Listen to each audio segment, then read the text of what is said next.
Chapter 6. Farewell. Unwatched the garden bough shall sway. The tender blossom flutter down. Unloved that beech will gather brown. The maple burn itself away. Unloved, the sunflower, shining fair. Ray round with flames her disk of seed. And many a rose carnation feed. With summer spice the humming air. Till from the garden and the wild a fresh association blow. And year by year the landscape grow familiar to the stranger's child. As year by year the laborer tills his wonted glebe, or lops the glades. And year by year our memory fades from all the circle of the hills. Tennyson. The last day came. The house was full of packing cases, which were being carted off at the front door, to the nearest railway station. Even the pretty lawn at the side of the house was made unsightly and untidy by the straw that had been wafted upon it through the open door and windows. The rooms had a strange echoing sound in them, and the light came harshly and strongly in through the uncurtained windows, seeming already unfamiliar and strange. Mrs. Hale's dressing room was left untouched to the last, and there she and Dixon were packing up clothes, and interrupting each other every now and then to exclaim at, and turn over with fond regard, some forgotten treasure, in the shape of some relic of the children while they were yet little. They did not make much progress with their work. Downstairs, Margaret stood calm and collected, ready to counsel or advise the men who had been called in to help the cook and Charlotte.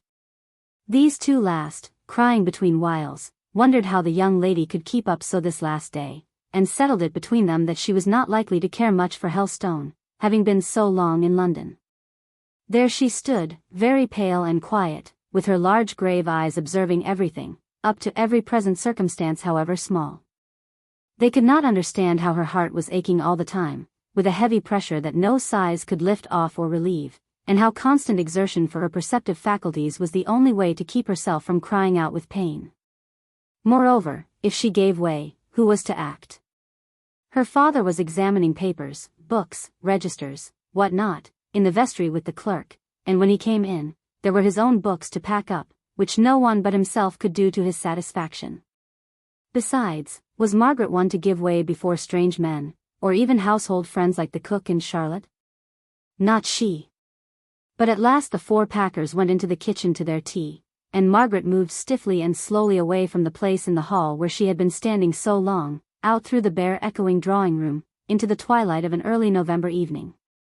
There was a filmy veil of soft dull mist obscuring, but not hiding, all objects, giving them a lilac hue, for the sun had not yet fully set. A robin was singing, perhaps, Margaret thought, the very robin that her father had so often talked of as his winter pet, and for which he had made, with his own hands, a kind of robin house by his study window.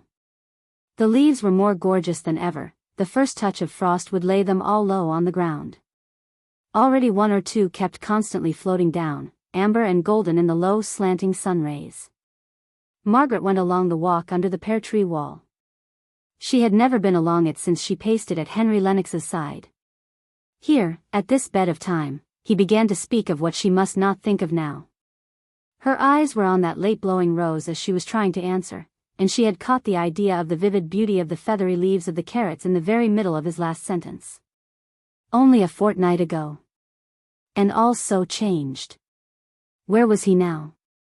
In London, going through the old round, dining with the old Harley Street set, or with gayer young friends of his own.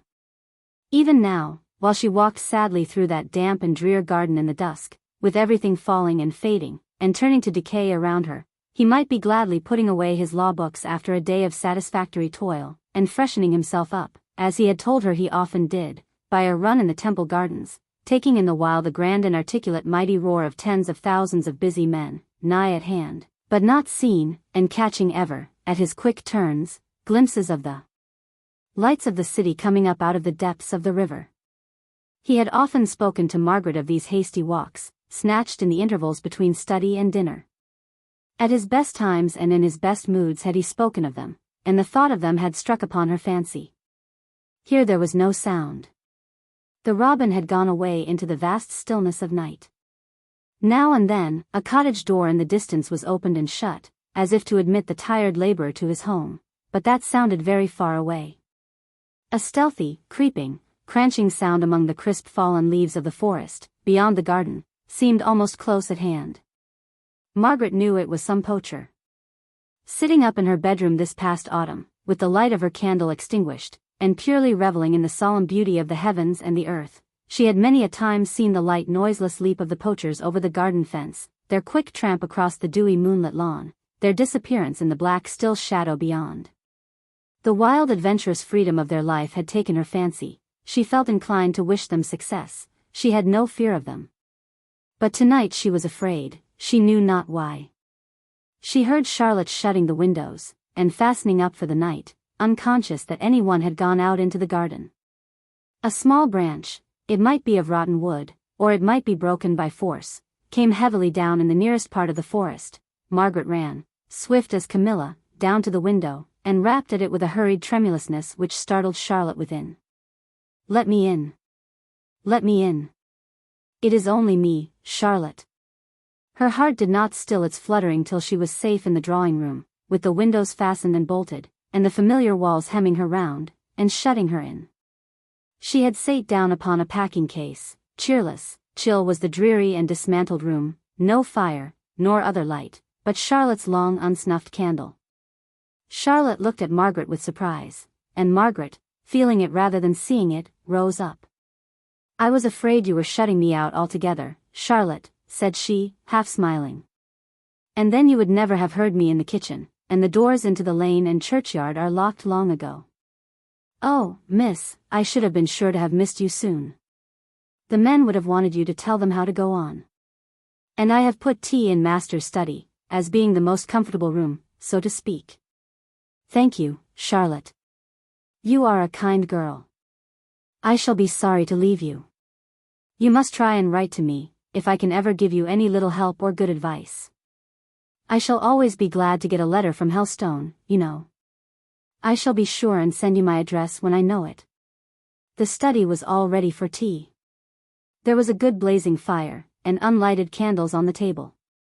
Margaret sat down on the rug, partly to warm herself, for the dampness of the evening hung about her dress, and over-fatigue had made her chilly. She kept herself balanced by clasping her hands together round her knees, her head dropped a little towards her chest. The attitude was one of despondency, whatever her frame of mind might be. But when she heard her father's step on the gravel outside, she started up, and hastily shaking her heavy black hair back, and wiping a few tears away that had come on her cheeks she knew not how, she went out to open the door for him. He showed far more depression than she did. She could hardly get him to talk, although she tried to speak on subjects that would interest him, at the cost of an effort every time which she thought would be her last. "Have you been a very long walk today?" asked she, on seeing his refusal to touch food of any kind. "As far as Fordham Beeches. I went to see Widow Maltby. She is sadly grieved at not having wished you good-bye. She says little Susan has kept watch down the lane for days past. Nay, Margaret, what is the matter, dear?" The thought of the little child watching for her, and continually disappointed, from no forgetfulness on her part, but from sheer inability to leave home, was the last drop in poor Margaret's cup, and she was sobbing away as if her heart would break. Mr. Hale was distressingly perplexed. He rose, and walked nervously up and down the room. Margaret tried to check herself, but would not speak until she could do so with firmness. She heard him talking, as if to himself. "I cannot bear it. I cannot bear to see the sufferings of others. I think I could go through my own with patience. Oh, is there no going back?" "No, father," said Margaret, looking straight at him, and speaking low and steadily. "It is bad to believe you in error. It would be infinitely worse to have known you a hypocrite." She dropped her voice at the last few words, as if entertaining the idea of hypocrisy for a moment in connection with her father savored of irreverence. "Besides," she went on, "it is only that I am tired tonight. Don't think that I am suffering from what you have done, dear papa. We can't either of us talk about it tonight, I believe," said she, finding that tears and sobs would come in spite of herself. "I had better go and take Mamma up this cup of tea. She had hers very early, when I was too busy to go to her, and I am sure she will be glad of another now." Railroad time inexorably wrenched them away from lovely, beloved Helstone, the next morning. They were gone, they had seen the last of the long low parsonage home, half covered with china roses and pyracanthus, more homelike than ever in the morning sun that glittered on its windows, each belonging to some well-loved room. Almost before they had settled themselves into the car, sent from Southampton to fetch them to the station, they were gone away to return no more. A sting at Margaret's heart made her strive to look out to catch the last glimpse of the old church tower at the turn where she knew it might be seen above a wave of the forest trees, but her father remembered this too, and she silently acknowledged his greater right to the one window from which it could be seen. She leant back and shut her eyes, and the tears welled forth, and hung glittering for an instant on the shadowing eyelashes before rolling slowly down her cheeks, and dropping, unheeded, on her dress. They were to stop in London all night at some quiet hotel. Poor Mrs. Hale had cried in her way nearly all day long, and Dixon showed her sorrow by extreme crossness, and a continual irritable attempt to keep her petticoats from even touching the unconscious Mr. Hale, whom she regarded as the origin of all this suffering.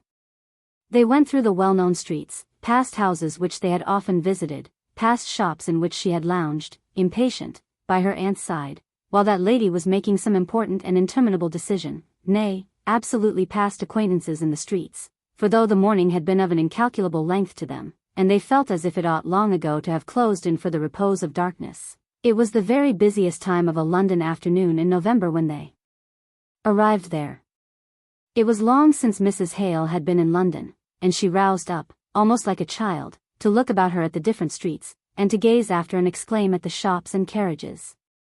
"Oh, there's Harrison's, where I bought so many of my wedding things. Dear! How altered!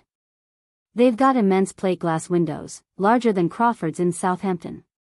Oh, and there, I declare, no, it is not, yes, it is, Margaret, we have just passed Mr. Henry Lennox.